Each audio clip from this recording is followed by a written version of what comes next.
I'll start my reflection. It will be a sort of a general reflection, and I hope to flesh some things out.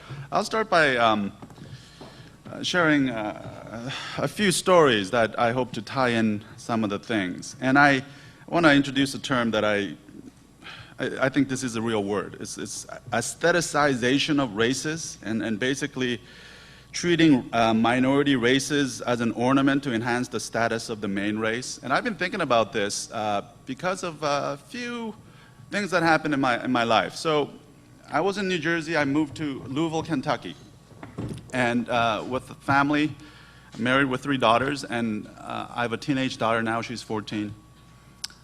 One of the kind of strange experience that I had a few months ago is that when we had our regular visit to Costco, and we love to go there because, you know, you get free food and stuff. I was really surprised. I had to take a double take when I went to the refrigerated section to find jars of kimchi there. Yeah. Right? I mean, this is LA, so you guys all know that whole story. But for me, living in Louisville, Kentucky, right? Costco there to find kimchi there, and there were actually one booth. They were cutting up kimchi and they were sampling to people. Real, right? And I thought this was very strange, and just letting people taste kimchi by itself without anything else. So I kind of avoided that section, right? But it was a weird thing because when I was growing up, kimchi was something that you hid from your friends and make sure, you know, you close the refrigerator door, right? But they're selling kimchi in Costco now. So I thought, wow, I guess this is a good thing, right? But I wasn't, you know, it was. Okay, the next picture is my 14-year-old daughter is really into all things Korean. She listens to Korean pop music, Korean dramas, and she thinks, you know, it's really cool being Korean. Now, also very different from my experience growing up in the 70s and the 80s. Nobody knew Korea, right? I mean, kids will ask you, okay, are you Chinese or Japanese? And I said, no, I'm from Korea. They didn't know what that was. And even adults, they only knew Korea from MASH, right? Okay. Now, so it was something that I had to kind of hid and negotiate, but my daughter was very proud, and that was one of the ways I think she negotiated her identity in Louisville, Kentucky. Now, she was tickled to tell me one day, hey, Dad, you know what? Guess what? One of my white friends emailed me about this Korean pop group called Super Junior. Anybody listen to Super Junior? Right, yeah. Super Junior, and she thought that Super Junior was really cool. She you know, saw Super Junior through YouTube, and she wanted to know more about them. I thought, wow, that's kind of cool. So I think Costco is selling kimchi, and my daughter's white teenage friends are listening to Korean pop music. What's the world coming to, right? Now, the third story is kind of a cognitive dissonance because a few months ago, we, you know, moving to Louisville from New Jersey, one of the ways that my wife and I had to convince our kids to move to Louisville is to bribe them that we're going to buy you a puppy if you move with us. So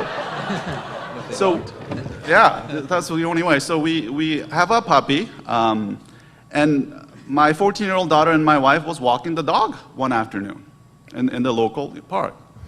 A bunch of teenage boys were walking, you know, from the other side, and one of the boys, as they were passing my wife and daughter, they were, you know, he was just saying racial slurs like, you know, ching chong, ching chong, ching chong. Now, my wife had no idea what the heck what's wrong with this boy. And only after they passed, she realized what was happening, that she was actually being mobbed.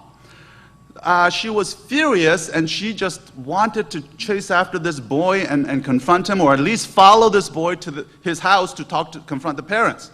Now, it was a good idea she didn't do neither, okay? But she kind of turned to my daughter, you know, and say, did you hear that? What do you think of that? And my daughter was very calm, you know, and she said, oh, Mom, don't bother them. They're idiots, you know. And so she had to somehow negotiated all that sort of dissonance, and she kind of, she was able to deal with it. Now later, when I heard this, I was very angry myself because I grew up with those taunts and I thought I could shield my daughters from them. And so I asked again, so does this happen to you? Was this the first time this happened to you? I said, no, this happened to me a few times when I'm walking home from school, some boys from school bus, they give me these taunts. It really bothered me in the beginning, but I realized that they're the idiots. It's their problem, not mine. But wow, that's pretty cool. Now, I'm telling you these stories because, in one sense, American culture has adopted Asian culture to the point where it celebrates it. But on the other hand, it has not accommodated its structure to really accept Asian Americans as part of America. So I think there is this acceptance of culture, but rejecting the identity, and I think that's the problem of non-acceptance is part because the wider American culture doesn't know the American history. And I started to think about this. There is this tendency, okay, give us your cars and TV and food, but that's sort of the limit. This doesn't only happen in culture, but it also happens in churches. I work at a denominational office, and we really strive hard to make our denomination as a multicultural denomination. I think the goal was by 1990, make 10% multicultural. By 2010, 20%. Of course, we fall far short of that. But you would never know that because our denomination is 92% white still. But if you look at every single cover page of the denominational periodicals, you would think that, wow, this church is at least 50, 60% multicultural, right? And that's what I call aestheticization of cultures. Now, I'm not criticizing that offhand, because if that is showing sort of the vision of the denomination, that's where we want to get to, but we're not there, that's okay. But if denominations and cultures that have power remain there, then that can become a self-justification of the status quo. So that's where I bring in the importance of the work of these panelists, because Asian American history needs to be told, and it needs to become part of our telling of our stories of God's providence. I think there needs to be, as Asian American Christians, there needs to be that theological link between telling our stories and as telling our stories as part of God's providence to our churches and our community. These are related, but I think there needs to be a distinction between an official history, what is written in books, and telling of our stories, even to our families and to churches. And I need to do a little kind of self-criticism, and I want to ask all of you to do this.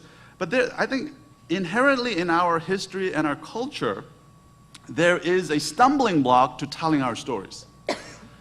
Because given our sort of Confucian heritage, yes, we tell stories, but we only tell stories that are successful. We tell stories of victories. We tell good stories that will prop us up in terms of our status. We are almost phobic to telling stories of failure and shame because we don't do that.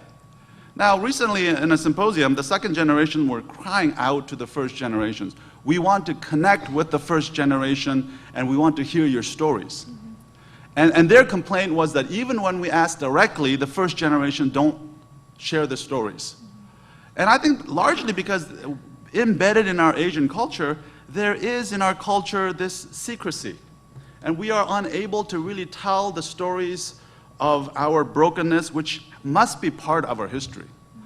And again, theologically, if we really hold on to the grace of God, and it's really not only through the strength, our strength, but particularly through our weakness and our failures and our brokenness, the grace of Jesus Christ is revealed and God's power is made perfect in weakness, then really grace trumps our sort of tendency towards shame and towards telling our brokenness.